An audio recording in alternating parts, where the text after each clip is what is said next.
Un momento, por favor.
Saludos, buenos días.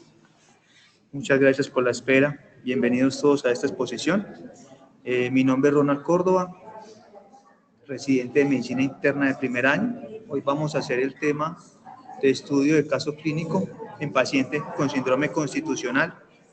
El doctor asesor para esta charla es el doctor David Vélez Hurtado, médico internista, y está con nosotros aquí en el Hospital San Vicente Fundación. Vamos a hacer el estudio de caso basado en metas de aprendizaje, ¿sí? Vamos a establecer 3 metas durante la estancia en la presentación. La primera meta nos lleva a pensar en el enfoque del síndrome constitucional. La segunda meta nos lleva a cómo evaluar la elevación de reactantes de fase aguda. Y la tercera meta va a ser estudiar los síntomas de patologías ANCAS positivas. ¿Qué tenemos? Tenemos una paciente de 77 años, residente en Medellín, católica, vive con 2 hijos, sin escolaridad, sabe leer y escribir, independiente para las actividades básicas y secundarias, y como antecedentes personales tiene hipertensión arterial, hipotiroidismo, dislipidemia y diabetes mellitus 2, sin ser usuaria de insulina. Tratamiento actual de la paciente, el que toma en su casa, captopril de 50 miligramos, amlodipino de 5 miligramos, atorvastatina 40 y levotiroxina de 50 microgramos, ¿sí? ¿Por qué consulta? En la primera institución, enfermedad actual. El 18 de agosto presenta dolor torácico más disnea súbita de 3 horas de evolución. Cuando llega a la institución en el triaje, la evalúan con taquicardia y desaturación. Le toman un electrocardiograma donde evidencian alteración del segmento ST en las precordiales y taquicardia sinusal. Tiene entonces una sospecha de síndrome coronario agudo con una sospecha adicional de tromboembolismo pulmonar. Toman troponina I y dímero D. ¿Qué se encuentran? Elevación de la troponina en el delta y el dímero D positivo, ¿sí? Entonces, en ese espacio, mientras que estabilizan esa condición, ya se montan a hacer la revisión por sistema, ¿sí? En la revisión por sistema, la paciente relata 3 meses de fiebre, diaforesis, tos húmeda productiva, esputo blanquecino, hiporexia, astenia y adinamia. Refiere adicional una pérdida de 8 a 10, 12 kilos de peso y se hace la pregunta de si había nexo o no epidemiológico para tuberculosis, la paciente lo niega, ¿sí? Al momento del ingreso, no edema de miembros inferiores, no disnea paroxística, no ortopnea. En la evaluación de la revisión por sistema se adicionan exámenes de ese mismo día, ¿sí? Y se evidencia una anemia grave. Tenemos una hemoglobina de 8.5 después de una transfusión, porque no sabemos el valor exacto cuando llegó la paciente a la primera institución, cuál fue el número de la hemoglobina para definir la transfusión que le hicieron. Tenemos una trombocitosis, tenemos una leucocitosis con neutrofilia marcada, tenemos una glicosilada que nos confirma su diabetes a 6.55, vemos una creatinina de 1.4 y una PCR elevada, ¿sí? ¿Qué tenemos entonces? Con lo anterior, tenemos un infarto tipo 1, tipo 2 por la condición de la anemia, más el efecto de su enfermedad cardiovascular, y con estos datos deciden montar remisión para otro centro de mayor complejidad. A la otra institución donde llega la paciente, 23 de agosto, estaba estable, pero tenía síntomas de falla cardíaca aguda que parecía relativamente descompensada. Ya notaron que no estaban descritos en la institución anterior, que presentaba edema de miembros inferiores, distensión yugular, y por esos síntomas más los adicionales que presentó en la consulta anterior en la otra institución, se decide plantear angioTAC, ecocardiografía transtorácica y otros exámenes generales para seguimiento, ¿sí? En el angioTAC no se documenta tromboembolismo pulmonar y no hay alteraciones del parénquima. Se hace un ecocardio para evaluación del estado funcional cardíaco y se nota un ventrículo izquierdo dilatado, hipertrofia excéntrica, una FEDI del 53%, estenosis aórtica grave clásica con alto flujo de gradiente y una insuficiencia mitral grave mixta con componente primario degenerativo, ¿sí? Se descartó TEP y se sigue trabajando entonces el concepto y el criterio de infarto agudo de miocardio sin elevación del segmento ST, ¿sí? Para esa condición se lleva coronariografía y en esta coronariografía los profes encuentran enfermedad multivaso de compromiso de la ascendente anterior de un 80%, un ramos intermedio tal del 70%, coronaria derecha con el 80% en el tercio medio y 50% en el tercio distal, y se encuentra una condición de compromiso crónico de la circunfleja, ¿sí? Ofrecieron manejo diurético logrando descongestión, que fueron los síntomas con los que ingresó, ¿sí? Paralelamente, vuelve y se evalúa el síndrome constitucional, se refiere nuevamente entre 8 y 12 kilos de pérdida de peso, fatiga, fiebre subjetiva, escalofríos, diaforesis, síntomas intermitentes, todos en el paso con síntomas de volver a preguntar el nexo epidemiológico de tuberculosis, que vuelve y se niega. Como dato adicional, la paciente una semana antes de la consulta relató cialorrea y odinofagia, no se asocia a ninguna otra condición. Se hacen nuevamente paraclínicos de evolución y de seguimiento y paraclínicos para ir ajustando la condición con respecto a lo que es su síndrome constitucional, y se observa que tiene proteinuria, glucosuria, una hipostenuria, una hematuria, las plaquetas siguen con trombocitosis, la anemia ha estado estable, una leucocitosis con neutrofilia y una monocitosis, ¿sí? Una ferritina alta, presenta una hipocromía, una creatinina que sigue estando alta, y nuevamente vemos aquí una PCR que está por encima del valor de lo normal. Vemos también una hiponatremia, ¿sí? Con el antecedente de anemia con la que fue transfundida, se decide hacer una endoscopia para vigilar si hay un estigma o hallazgos de sangrados. Endoscopia totalmente normal, lo único que se ve es una esofagititis por cándida, para la cual se le inicia tratamiento. Con la coexistencia de todas estas, con esos diagnósticos clínicos de la paciente, con la enfermedad coronaria, con la enfermedad valvular, se decide hacer remisión a otra institución para valoración por cardiología, para mirar si amerita el proceso de cirugía, ¿sí? Aquí llega un espacio y es empezar a preguntar y empezar a trabajar con la primera meta de aprendizaje.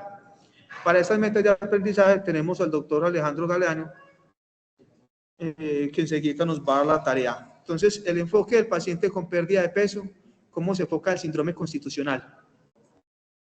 Entonces, ¿qué tenemos de epidemiología del síndrome constitucional? Dos cosas grandes importantes, la incidencia y la prevalencia, ¿sí? Cuando los pacientes consultan en centros de atención, la incidencia promedio está entre 0.6 y 7.3%. La población de más alto riesgo son los adultos, y la población general también tiene un proceso del 7%. Perdón, los adultos mayores son las personas con más condiciones hacia la tendencia de síndrome constitucional, ¿sí? La prevalencia está alta en lugares geriátricos, ¿sí? Está alta en la condición de la consulta domiciliaria cuando la hacemos por parte de las instituciones, y cuando los pacientes se evalúan a largo plazo, se ha visto que la prevalencia está más en mujeres que hombres, con los porcentajes que vemos ahí específicos. ¿Qué es un síndrome constitucional? ¿Sí? El síndrome constitucional es una situación clínica corporal donde se explican tres grandes palabras: anorexia, astenia y ainamia, cada una de ellas relacionada con diferentes conceptos que los clasifican y los dividen como en 4 aspectos importantes a tener en cuenta. El primero es pérdida involuntaria de peso, que la clasifican en el dato de tener más o menos pérdida del 5% del peso corporal en un espacio de 6 a 12 meses de evolución, ¿sí? Pérdida de peso vigilada y evaluada en el efecto de pues, evaluada en el efecto de la vigilancia y teniendo en cuenta que no hay ningún factor externo del paciente como problemas con la alimentación o problemas con el espacio de que él mismo se esté induciendo la condición para llegar a este espacio. Tenemos otro concepto que es pérdida inexplicada de peso. Este concepto lo tenemos que tener pendiente, ¿por qué? Porque llega un momento en el que tenemos pérdida involuntaria, se hacen los estudios y los estudios de vigilancia para esta condición son totalmente normales, entonces esto nos está dando la pauta de que tenemos que seguir vigilando al paciente en el espacio del tiempo, aproximadamente de 6 meses más a 1 año, ¿sí? Sarcopenia. Sarcopenia es otra condición que se adiciona a este síndrome constitucional, que lo clasificamos con pérdida de la masa muscular por debajo de 2 desviaciones estándar a lo adaptado para el paciente, ¿sí? Y con una mala calidad funcional física. Hasta ahí.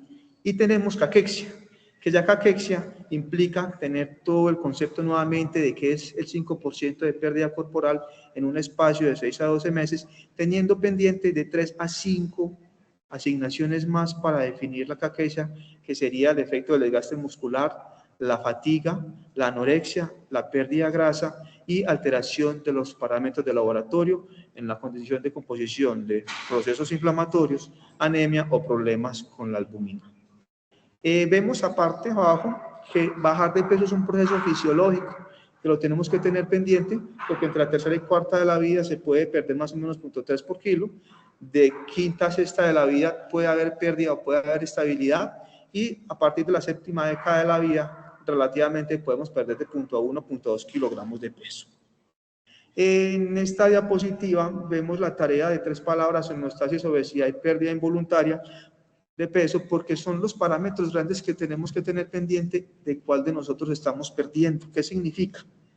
Tenemos que cuando hay una homeostasis tenemos un parámetro de estabilidad normal. Cuando tenemos decreción, cuando tenemos disminución del peso, disminución de la funcionalidad, empezamos a rectificar el dato de que hay muchas condiciones hormonales y transmisores que afectan la condición, como la disminución de leptina, el aumento de la grelina y factores gastrointestinales que hacen que mi funcionalidad corporal se empiece a deteriorar, lo mismo que mi masa corporal.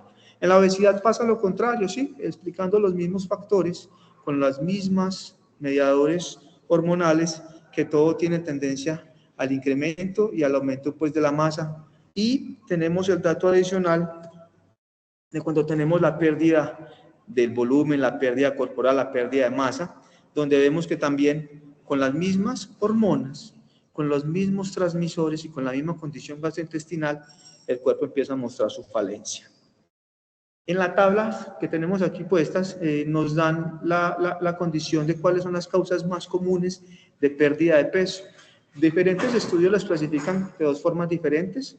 Una de ellas es hablar de las 9 Ds, ¿sí?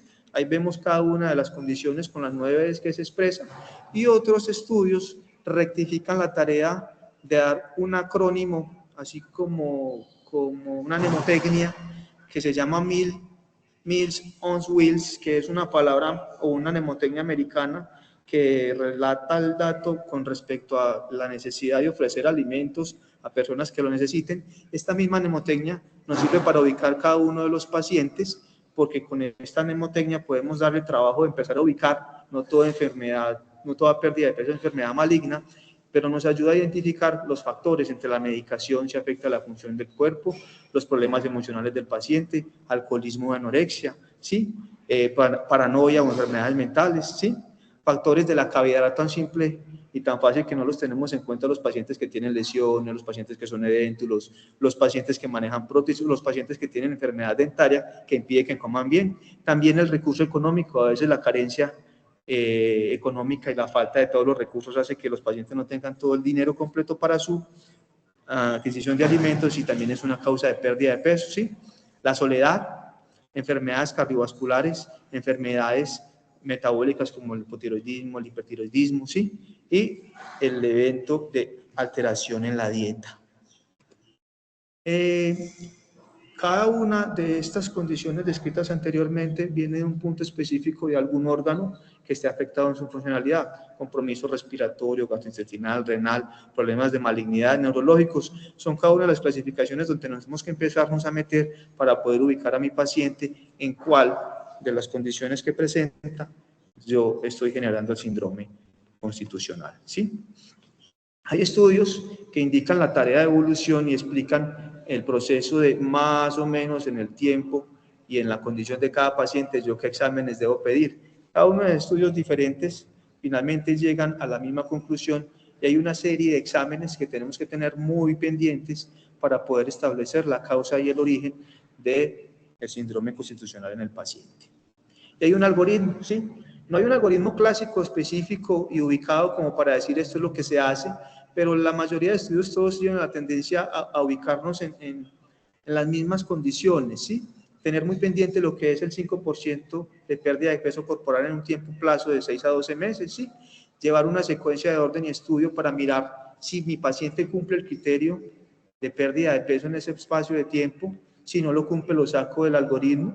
Si el paciente al hacer el examen físico presenta una buena condición, una buena constitución, pues evaluamos el dato de seguirlo en vigilancia, pero si mi paciente presenta deterioro y yo lo veo, entonces llega el dato donde tenemos que realizar los exámenes que tenemos aquí en lista, como hablamos desde el principio, para poder evaluar y definir de dónde viene mi síndrome, ¿sí? Adicional a esta condición, hacemos el seguimiento dependiendo de los resultados y los valores que nos den estos exámenes, consideramos si mi paciente amerita o no el seguimiento con imagenología como tomografías o ecografías, ¿sí? Entonces, en el primer espacio tenemos al doctor Alejandro, que nos va a hablar un poco de dos condiciones que vamos a plantear. La primera meta de aprendizaje es cómo enfocar un síndrome constitucional y adicional a esa meta definimos qué más vamos a hacer. Bueno, entonces, en este contexto, entonces, lo que ya nos había explicado Ronald, yo quiero hacer como una precisión inicial, y es que cuando uno tiene una pérdida de peso clínicamente significativa, que uno se suele pegar de los criterios de que Marton y colaboradores inmortalizaron en el 95, para poder, perdón, en el 81, para poder definir entonces uno cuando le prestaba atención a esas pérdidas de peso y cuando uno se ponía a ver simplemente con el relato del paciente de la autopercepción de pérdida de peso, más los cambios en la talla, suelen ser datos suficientes, acompañado pues de lo que pueden decir acompañantes de, ah, sí, el paciente está perdiendo peso. Entonces uno ya se empieza a enrutar y lo primero para enrutar, como bien lo habías explicado, pero para dar la precisión, es que la pérdida de peso inexplicada es cuando tú identificas la pérdida de peso, pero a la anamnesis, al examen físico, o sea, lo inicial que tú haces con el paciente, de forma muy completa, no identificas una posible causa. Esa es la pérdida de peso inexplicada. Muchos de esos pacientes van a tener una causa evidente a la anamnesis o al examen físico que te va a permitir enrutar los estudios diagnósticos que continúan. Sin embargo, cuando estamos en el escenario de una pérdida de peso inexplicada, entonces ahí es donde uno se ve muy tentado a pensar que dentro de los paraclínicos iniciales o básicos va la tomografía o las imágenes. Y resulta que la literatura ha planteado esto de diferentes formas. Entonces uno lo primero que puede ver es, bueno, entonces primero, ¿cuál es la probabilidad de que un paciente con pérdida inexplicada de peso tenga una malignidad que yo identifique en la tomografía? Y diferentes estudios observacionales han coincidido en que ese porcentaje está entre el 18 y el 36%. Eso quiere decir que si nosotros nos ponemos a hacer imágenes orientadas a buscar neoplasias que se identifican por tomografía, porque recordemos que no todas pueden identificarse de forma fácil en una tomografía, o incluso algunas desde estadios muy iniciales pueden generar síndrome constitucional y no verse en las imágenes, vamos a equivocarnos más o menos en el 70-65% de las veces, o por lo menos vamos a usar una ayuda diagnóstica que no está indicada en ese porcentaje. Entonces, en ese afán de identificar entonces cuál es el paciente que pudiera tener una causa orgánica potencialmente grave y dentro de ellas la que más genera preocupación es malignidad. Eso en la literatura anglosajona de estudios hechos en Bangladesh, perdón, en Bélgica y en Estados Unidos, probablemente en nuestro medio también sea una sombra muy importante la tuberculosis como causa de pérdida de peso. Sin embargo, no suele pegarse pues de datos en la revisión por sistemas y el examen físico. Pero ya centrados en la probabilidad de malignidad, en el 2008, Metalís y colaboradores montaron un estudio de 101 pacientes con pérdida de peso inexplicada, en donde ellos querían determinar cuál era la probabilidad de encontrar hallazgos anormales en las tomografías, si yo tenía o no anormalidades en unos paraclínicos que ellos definían como básicos. Y en los paraclínicos básicos se encontraba el hemograma, las plaquetas, la función renal, la PCR, la sedimentación, la LDH, la albúmina, la ferritina.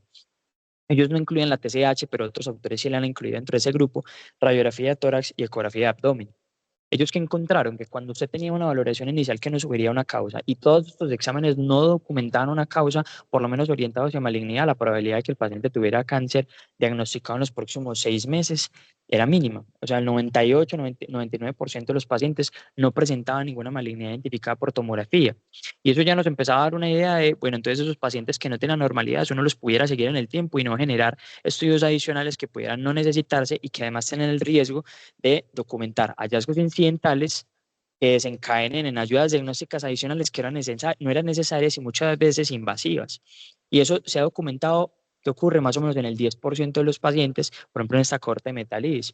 Sin embargo, una de las críticas más importantes de este estudio era que el seguimiento era solamente a 6 meses y existía la duda de si esa población tan pequeña de 101 pacientes probablemente subrepresentara o subestimara la probabilidad de que un paciente en el seguimiento tuviera una neoplasia que uno no identificó de forma temprana porque no solicitó una tomografía.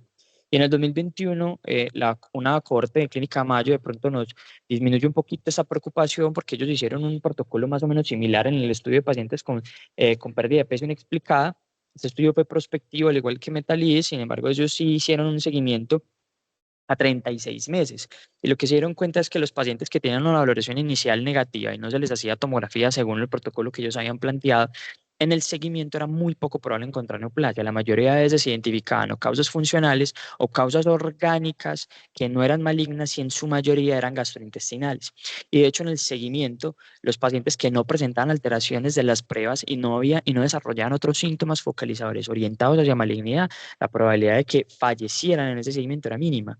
Y cuando se dan cuenta, el 9% de pacientes que fallecieron en ese seguimiento, a todos se les había hecho en algún momento en el seguimiento una tomografía que no demostró ninguna malignidad, pero que en autopsia se demostraron que sí la tenían. Es decir, la imagen no fue capaz de documentarla. Entonces, en resumen, la literatura, creo que con cierto grado de sustento, nos sugiere que la tomografía no es una ayuda diagnóstica inicial y que uno podría orientarse con los exámenes iniciales, estos exámenes básicos que han definido las diferentes cohortes para poder determinar qué paciente le lleva una imagen, ¿cierto? Entonces, lo importante es considerar que si bien la malignidad es un porcentaje muy importante, no es la mayoría de las causas de síndrome constitucional y que en el contexto de pérdida de peso inexplicada, la tomografía vendría en un segundo punto, dependiendo de los exámenes anteriores, a diferencia del paciente de que entrada usted ya sospecha que pueda tener una malignidad porque la revisión por sistemas, el examen físico o algún otro paraclínico en particular te lo sugiere.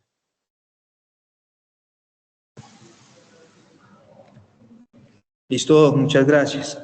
Volvemos al caso del paciente. Entonces, tercera institución, paciente ingresa aquí al Hospital Fundación, ¿sí? Ingresa el 29 de agosto, ¿sí? Con un contexto de falla cardíaca, antecedente de tropolinas elevadas, enfocando el síndrome coronario, ¿sí? Con una coronografía que documenta enfermedad multivaso y compromisos, pues, de varios ramos a nivel de la función de las coronarias, ¿sí? Y realizan un ecocardiograma, donde se documenta patología plurivalvular, ¿sí? Con estenosis aórtica clásica, insuficiencia mitral, grave mixta con componente primario, y con esas condiciones es que deciden remitir aquí a este hospital. Se vuelve y se rectifica nuevamente el espacio de la pérdida de peso, ¿sí?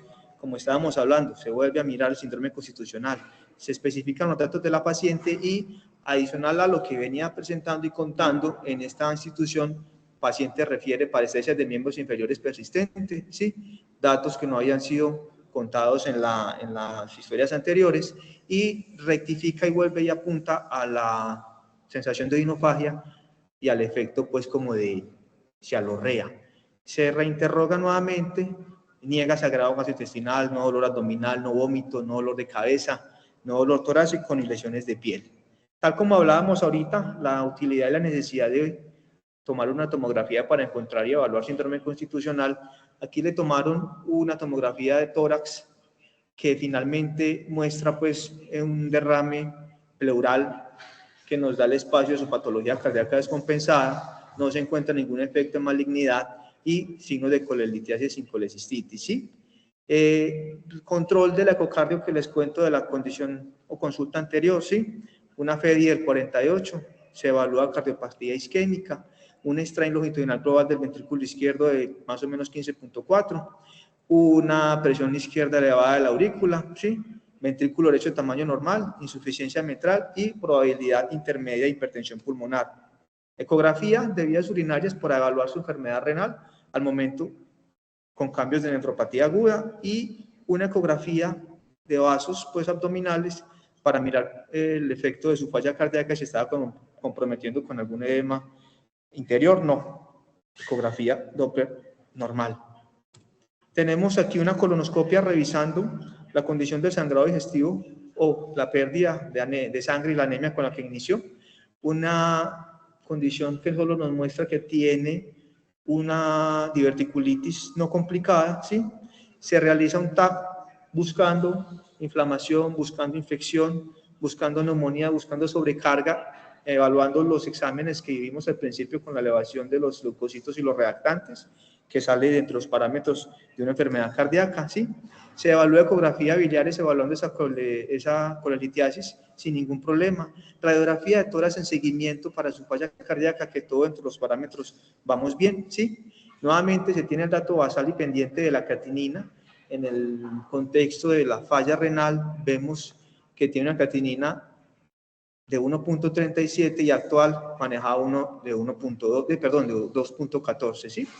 Entonces, llegamos a la condición de evaluar muy bien la enfermedad renal, sospecha de glomerulopatía por la hematuria, proteinuria y en el espacio de la hipostenuria en los exámenes que se relataron antes, ¿sí? Tenemos en cuenta lo de la candidiasis esofágica, que está en tratamiento, y tenemos el dato pendiente de que tenemos una anemia funcional por déficit de hierro, que evaluamos endoscopia, evaluamos colonoscopia y relativamente todo dentro de los parámetros ajustados a la paciente. Cuando hablamos del dato de solicitarlo de la tomografía, ya el compañero nos explicó, y estos son los estudios que él relata e indica, que nos dan las proporciones para saber qué tenemos que estudiar, qué parámetros tenemos que pedir, qué exámenes solicitar, para poder definir si tomamos o no tomamos la tomografía, teniendo pendiente las causas tanto orgánicas, idiopáticas y psicosociales, la pertinencia en lo que es la sensibilidad, la especificidad de los valores predictivos, en evaluar muy bien el dato de lo que es la pérdida de peso, teniendo el parámetro de los 5% en el transcurso del tiempo de 6 a 12 meses. También tenemos pendiente lo que es la puntualidad de la tomografía, saberla pedir para que sea muy específica, ajustando los datos ante la condición de cada resultado para tener el evento de una buena respuesta en cuestión de hallazgos, en cuestión de ubicar la causa orgánica, en cuestión de ubicar y definir la causa estructural y definir la causa neoplásica. Volvemos al caso. Se hace un hemograma en la fecha que indica ahí, 13 de septiembre. Vemos nuevamente una leucocitosis con una neutrofilia marcada, unos monocitos altos y unos eosinófilos altos. Vemos un reactante de fase aguda que es la velocidad de sedimentación, 120. Una creatinina que marca el aumento, veníamos de 2.14, vamos a 3.8. Seguimos con PCR elevada casi desde el principio de la consulta en la primera institución y ya vamos a la institución número 3, con una hiponatremia, una alteración del calcio. Creatinina de ese mismo día rectifican igual que PCR y vemos que los valores son persistentemente altos, ¿sí? Se rectifica una muestra de orina ante el evento de los hallazgos nuevos y nuevamente se puede ver glucosuria, proteinuria, el efecto de hematuria, sigue la hipostenuria, ¿sí? Y leucocitos en la orina. Rectifican y quieren evaluar nuevamente ese síndrome coronario, cómo está ante los síntomas de la paciente y nuevamente presenta alteraciones de la troponina y vemos que tiene un BNP que nos dice que está en proceso de falla cardíaca, ¿sí? Entonces se hace una relación de cada uno de los exámenes desde el inicio hasta la fecha que tenemos de resultados y en cada uno de los parámetros más importantes se vuelve y se evalúa el dato de leucocitosis, neutrofilia, PCR alta, reactantes elevados altos, ¿sí? Y un evento de falla renal en el contexto de una anemia asociada. Entonces llega uno a pensar, ¿qué más tenemos? ¿Sí? Y aquí llega la segunda meta de aprendizaje. En la evaluación y en la evolución de un paciente con síndrome constitucional, con los parámetros que tenemos hasta ahora, se le hace la siguiente pregunta al expositor. ¿Cuál es su opinión de la elevación de los reactantes de fase aguda en un síndrome constitucional? Bueno, entonces, redondeando el caso, nos...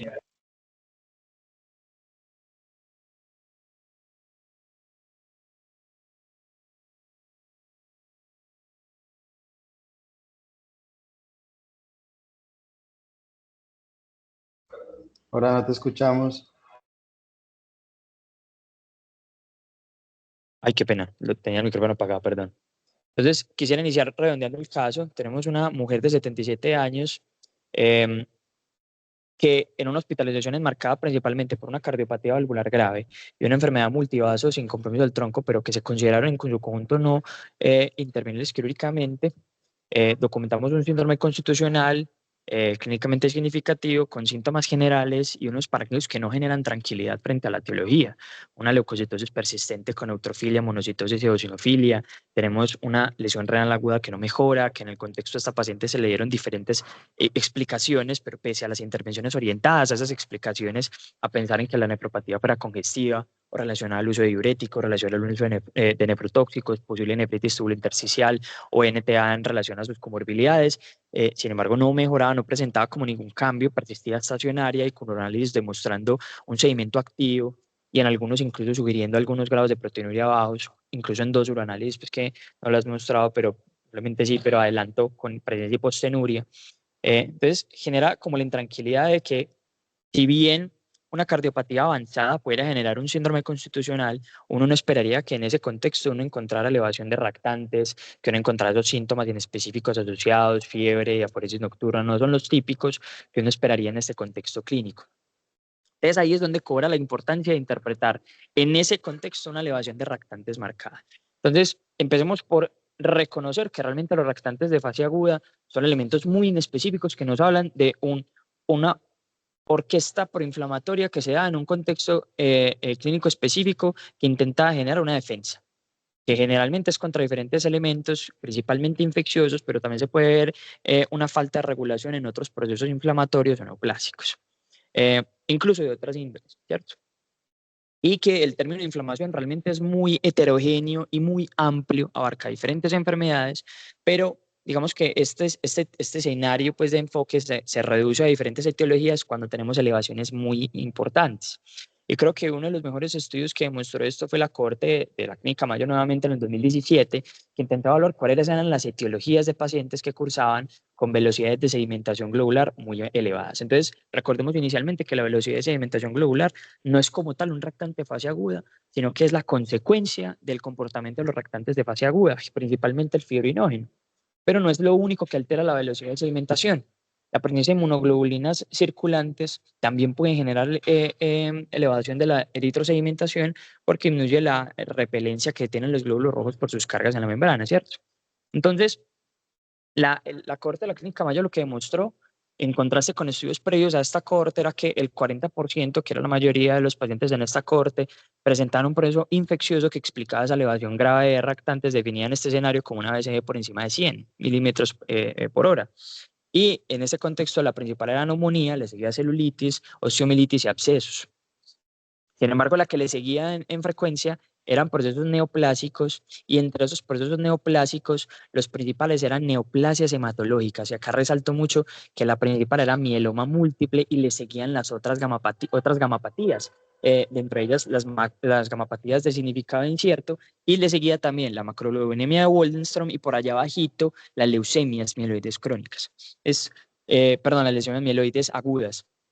Digamos que los síndromes mieloisplásicos también estaban ahí y los síndromes mieloproliferativos eran menos frecuentes dentro de esa cohorte. Y luego en las causas autoinmunes, las más importantes eran la artritis reumatoide, el lupus eritematoso sistémico y la enfermedad de Still, que eran los que más generaban pues, como elevación de sus reactantes. Entonces, cuando uno hace un cruce de todos estos elementos, porque veamos que los reactantes, pues, por definición, son elementos inespecíficos, no nos permiten orientarnos hacia un diagnóstico en particular, pero en el contexto de un paciente que pierde peso, yo tengo una eritrosedimentación persistentemente elevada, eso me invita a pensar en que el paciente tenga un proceso de base grave, que yo tenga que ahondar, ¿cierto?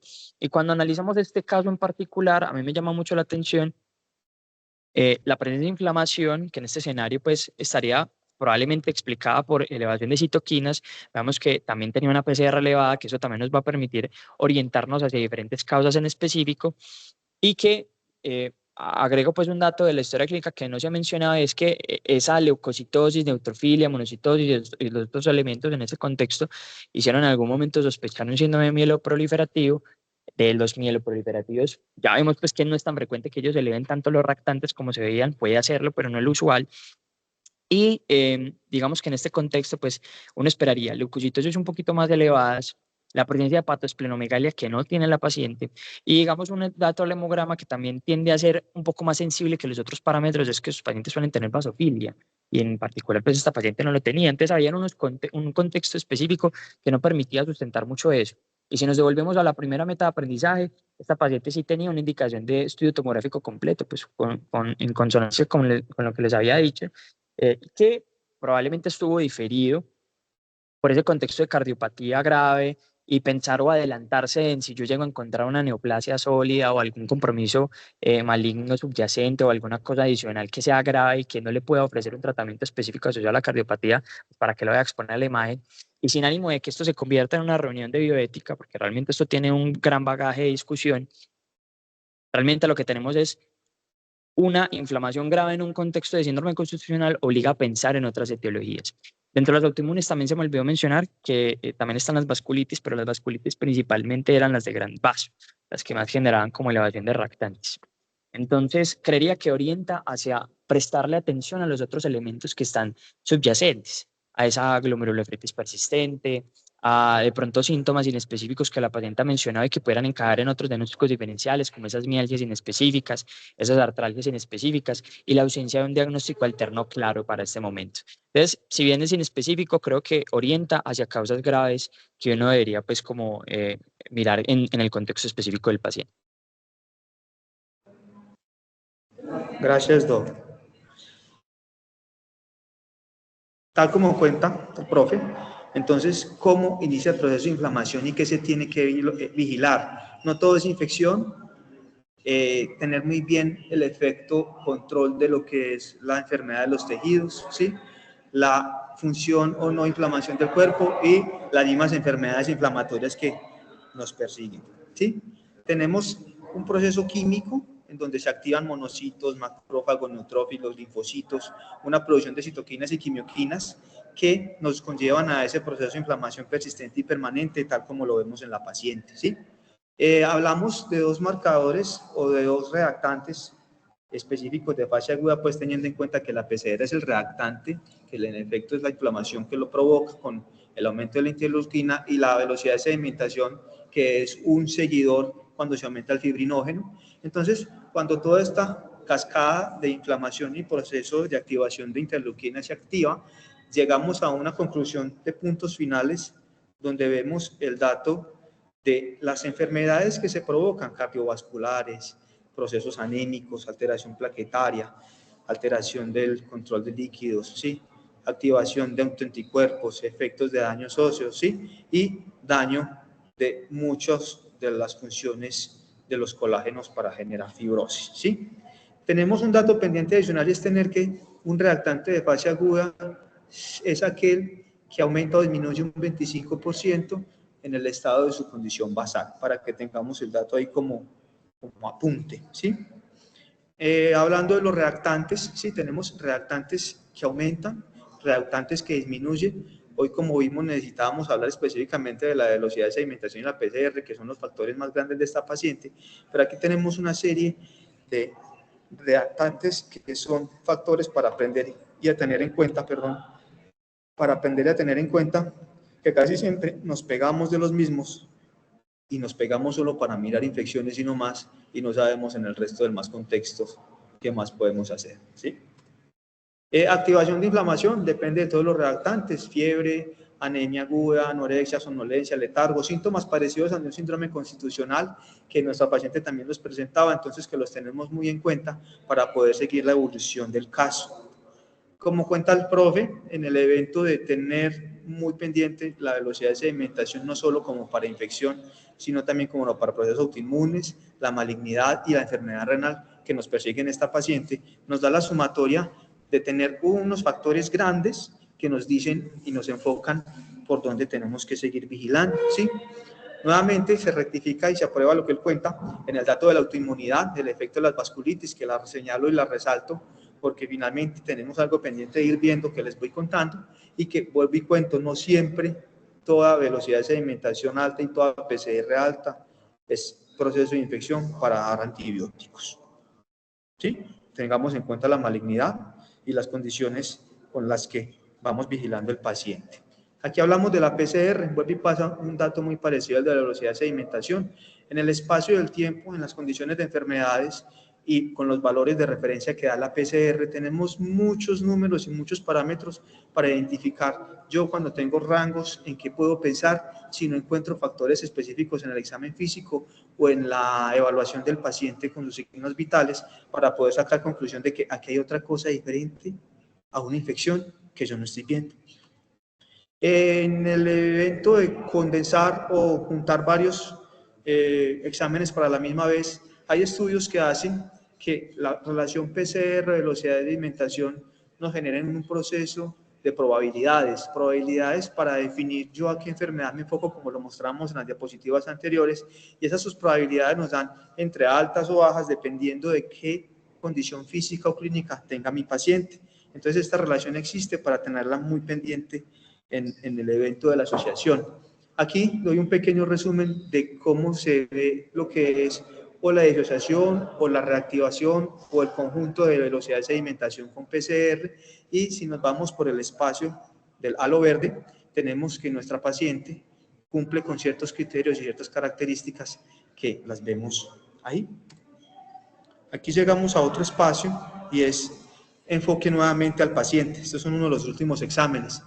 En la fecha 11 de septiembre nuevamente persiste la leucocitosis, la neutrofilia, un poquitico de regulación de la monocitosis, hubo un espacio de anemia aguda, ¿sí?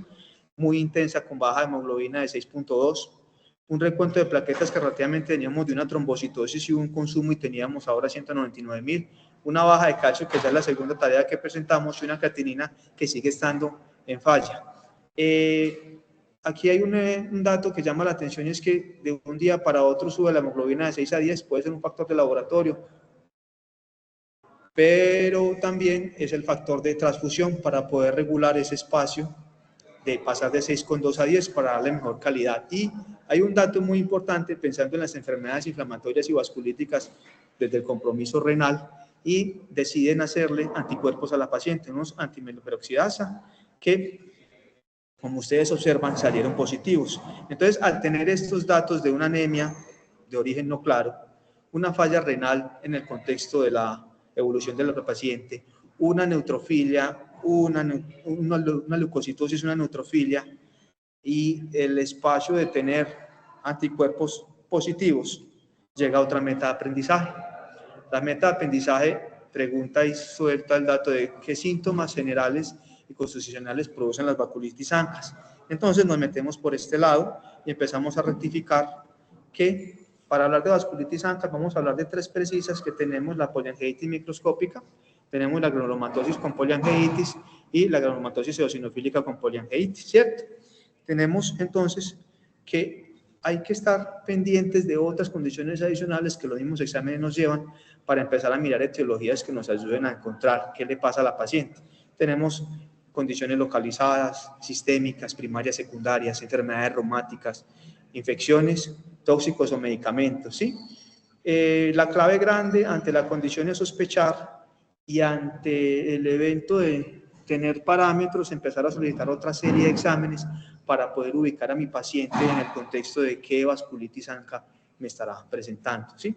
Ya dentro de lo que cabe con las vasculitis que les indico, pues hay tres condiciones, cada una ubicada como por incidencia y prevalencia, ¿sí? Las más comunes, digamos, que es la granulomatosis y la poliangeitis microscópica. Aquí vemos que los síntomas constitucionales son una referencia grande en estas patologías, o sea que tenemos otro dato más para tener presente en la suma de lo que presenta nuestra paciente, porque cuando se presentan síntomas con vasculitis ANCAS, pues tenemos un promedio de 70-80% de síntomas generales, el 40 al 60% de los pacientes tienen pérdida de peso, y en un 40-50% los pacientes presentan fiebre. Y si enfocamos a nuestro paciente, casi que desde el ingreso, hablando de su síntoma constitucional, son síntomas que han estado positivos, más este último dato de examen que nos regala el laboratorio con esos anticuerpos que están por encima del valor de la referencia, ¿sí? Aquí ubicamos cómo se comporta cada una de las patologías vasculíticas, ¿sí? Con su incidencia, prevalencia, la edad típica de presentación, la relación hombre-mujer, la definición de las condiciones que compromete, qué vasos, en qué ubicación y en qué zonas, y la positividad de cada uno de los anticuerpos cuando se solicitan para el efecto de sacar un diagnóstico claro y específico, ¿sí? Aquí, con respecto a la diapositiva y a la paciente, ubico cada una de las 3 patologías que cuento de las vasculopatías para que en un espacio, en un contexto, en el examen físico, ubiquemos cuál es el compromiso y sepamos relativamente qué daños o qué órganos están afectados y a qué tejidos tenemos que estar pendientes de evolucionar para definir mi paciente qué le voy a hacer y qué voy a generar con ella para el tratamiento.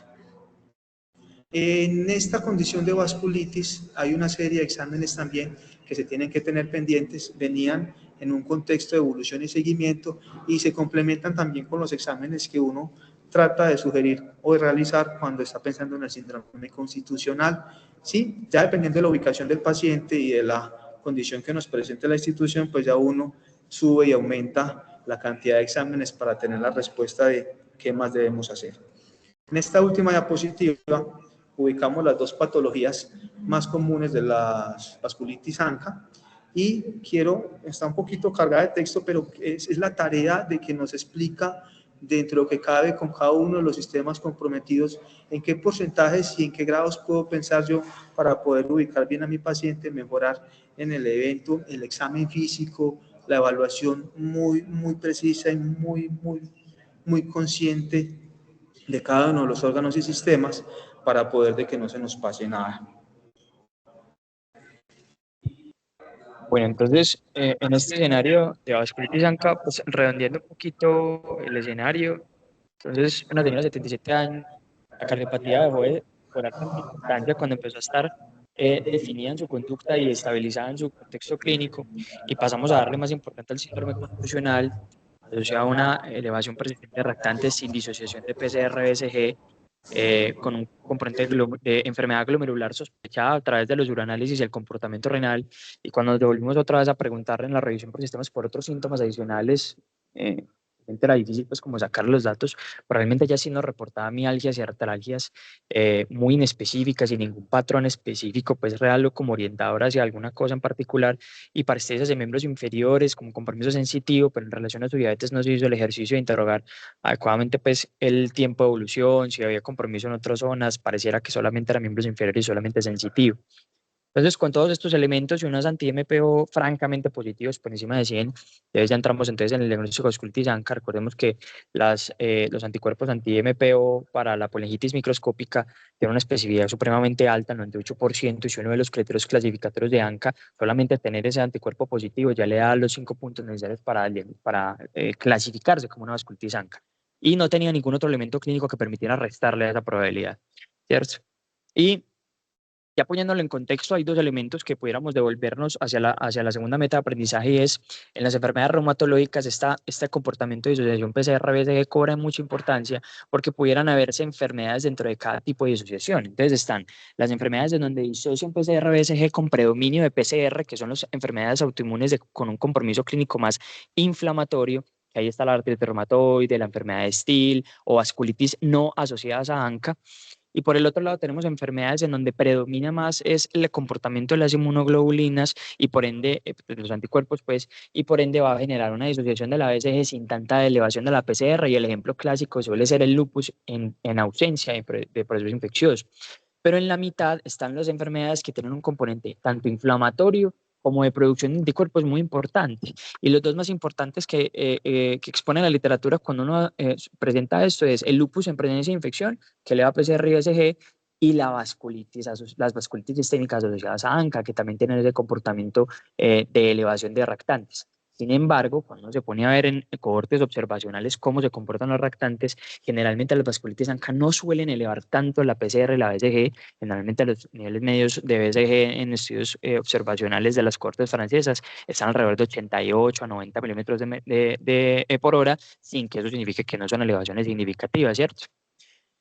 Entonces, ya cogiendo todo lo anterior, realmente pues empieza a cobrar sentido hacer esta búsqueda sistemática de síntomas en relación a un síndrome constitucional.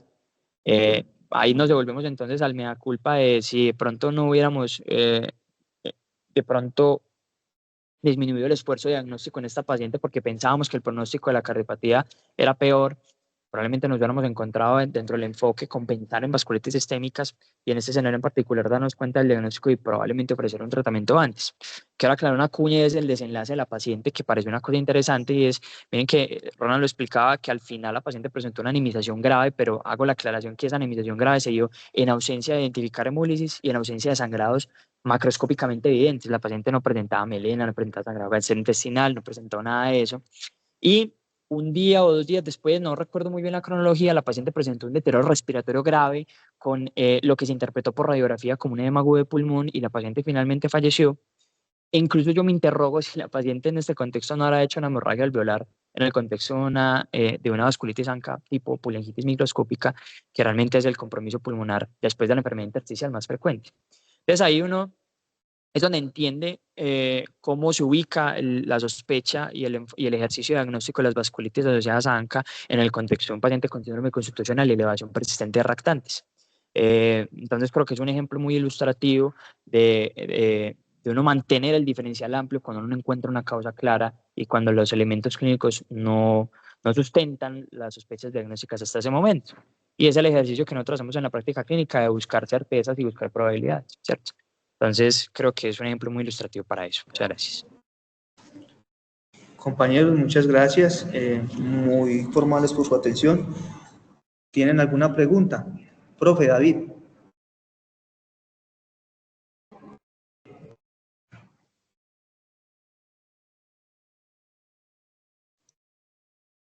Buenos días. No, muchas gracias por la reunión. Gracias, Alejo, por habernos acompañado. Pues, analizamos el caso con Alejandro cuando estuvimos en la rotación de salas y fue un caso muy interesante. Yo creo que Alejo pues puntualizó y aclaró como todas las dudas que teníamos con relación al caso. De verdad que muchas gracias.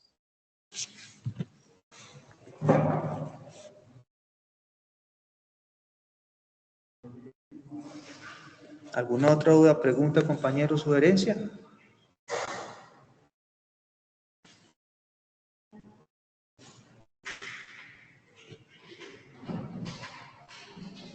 Listo, compañeros, damos por terminada la charla. Muchas gracias por su atención.